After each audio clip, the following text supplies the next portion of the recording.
말씀의 식탁 하루 한 장 사도행전 묵상 사도행전 제25장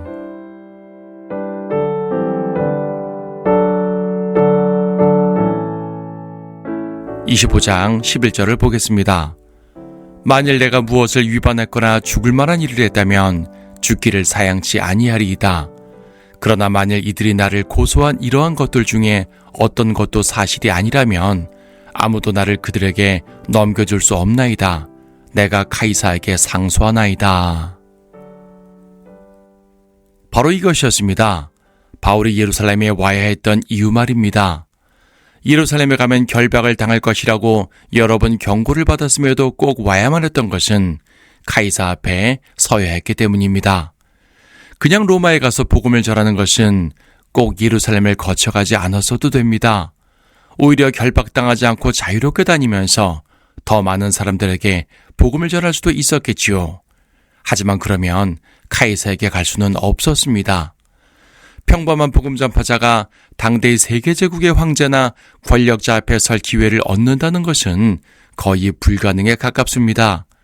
하지만 로마 시민인 죄수가 상소를 한다면 황제의 법정에 설 수 있는 것이 로마법이었습니다. 하나님께서는 바울을 그렇게 인도하신 것입니다. 하나님께서는 바울을 복음 전도자로 임명하셨을 때 대중들에게만 증거하는 것이 아니라 왕들에게도 증거하게 하셨습니다. 그에 따라 바울은 총독 펠릭스와 페스토, 아그리빠 왕 등에게 증거합니다. 그가 전파해야 하는 왕들 중에는 카이사도 포함되어 있었습니다. 당시 로마 황제 카이사는 그 유명한 네로였습니다. 물론 그가 바울을 만나 복음을 들었다는 직접적 기록은 없습니다. 하지만 로마로 가는 길에서 하나님께서는 바울에게 내가 반드시 카이사 앞에 서야 하리라 라고 말씀하셨고, 로마 감옥에서 빌립보인들에게 쓴 서신에 따르면 카이사의 집안 사람들 중에서 그리스도인이 된 이들이 있습니다. 이때 네로가 복음을 듣고 구원을 받았다면 세상 역사는 달라졌을까요? 적어도 그 끔찍한 로마 제국의 박해가 네로 황제로부터 시작되지는 않았겠지요. 하나님께서는 사탄의 왕국의 심장에까지 말씀의 칼을 겨누셨던 것입니다. 그들이 거절한 것이 안타까울 뿐입니다. 하나님께서는 모든 일에 합력하여 선을 이룬다고 하셨습니다. 하나님을 사랑하고 그분의 목적에 따라 부르심을 받은 자들에게는 그렇게 된다고 하셨습니다. 바울이 그랬습니다. 그는 하나님의 거룩하신 목적에 따라 자신을 드렸고, 그래서 결박과 고난이 기다리는 예루살렘으로 들어갔던 것입니다. 예루살렘으로 들어올 때 그는 몰랐겠지요. 고난이 기다린다는 사실만 알았지 앞으로 어떻게 일이 이루어질지는 몰랐습니다. 그는 로마로 가기 전에 카이사라 감옥에서 2년 동안 있었습니다.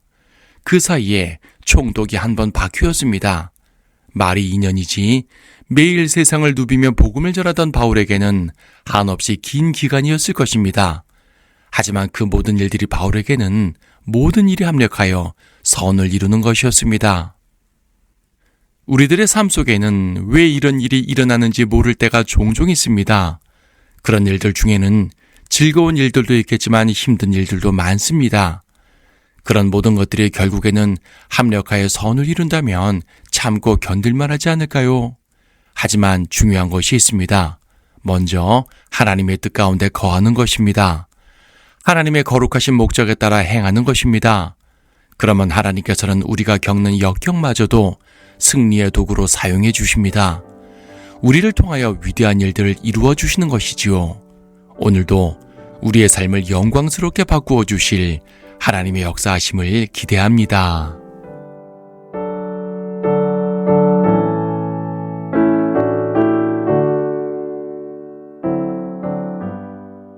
사도행전 25장.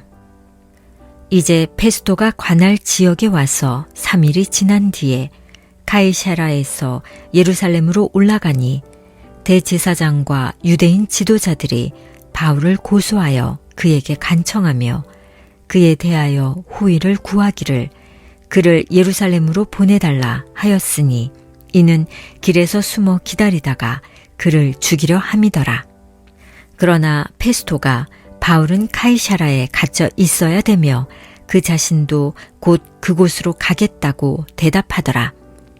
또 말하기를 그러므로 너희 중에서 갈 수 있는 자들로 나와 함께 내려가서 이 사람에게 무슨 잘못이 있으면 그를 고속해 하라고 하더라.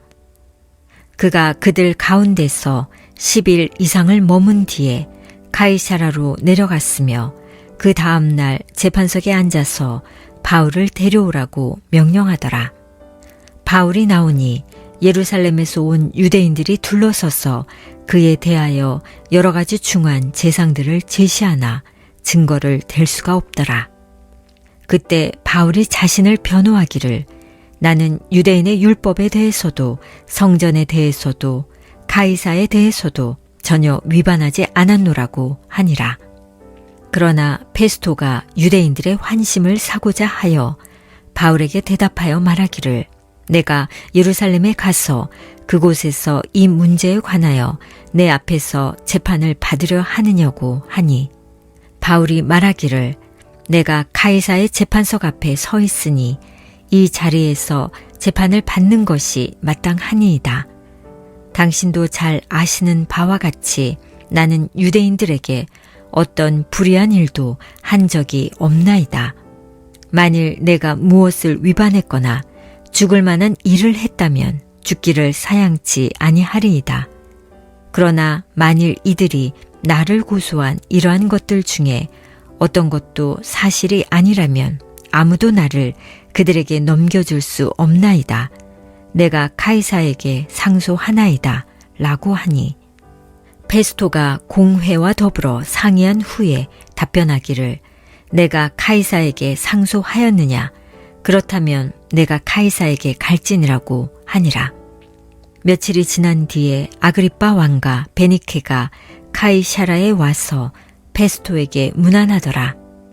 그들은 그곳에서 여러 날을 머물렀는데 페스토가 왕 앞에서 바울에 관한 일을 제시하고 말하기를 펠릭스가 죄수로 가둬둔 한 사람이 있는데 내가 예루살렘에 있을 때 선임 제사장들과 유대인들의 장로들이 그 사람을 내게 고소하며 처벌을 요구하기에 내가 그들에게 답변하기를 피고가 원고와 대면하여 고소한 사건에 관하여 변명할 기회를 주기 전에 그 사람을 사형에 넘겨주는 것은 로마인의 관례가 아니라고 하였나이다.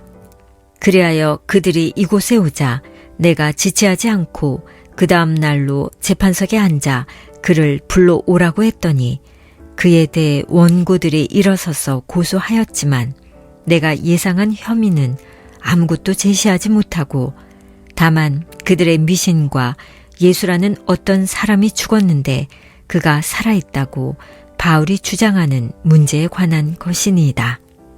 그때 나는 이 문제로 인하여 난처하게 되어 그에게 예루살렘으로 가서 거기서 이 문제에 관하여 재판을 받을 의향이 있느냐고 물었으나 바울이 아우구스토의 심리를 들을 때까지 감호해 주소서라고 요청하기에 카이사에게 보낼 때까지 그를 감호하라고 지시하였나이다 라고 하더라. 그때 아그리빠가 페스토에게 말하기를 나도 그 사람의 말을 듣고 싶다고 하니 그가 말하기를 내일 들으시리이다 라고 하더라. 그리하여 그 다음 날 아그리파와 베니케가 화려하게 외관을 갖추고 와서 고급 장교들과 그 성읍의 유지들과 함께 법정으로 들어가니 페스토의 명령으로 바울을 데려왔더라.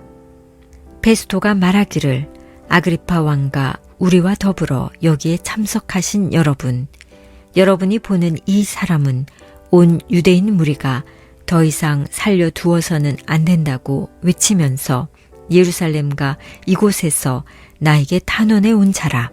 그러나 내가 알아보니 그는 죽을 만한 일을 한 적도 없고 또 이 사람 스스로가 아우구스토에게 상소하였기에 나는 그를 보내기로 결정하였으나 그에 관해서 나의 주께 그를 쓸만한 확실한 자료가 없는지라. 그러므로 내가 그를 여러분 앞에 특히 당신 앞에 데리고 왔으니 오 아그리빠 왕이여 이는 신문을 하고 나면 무엇인가 그를 쓸만한 것이 있을까 함이라. 그에 대하여 죄목도 표시하지 않고 제수로 보낸다는 것은 나에게는 도리에 맞지 않는 것 같도다 라고 하더라.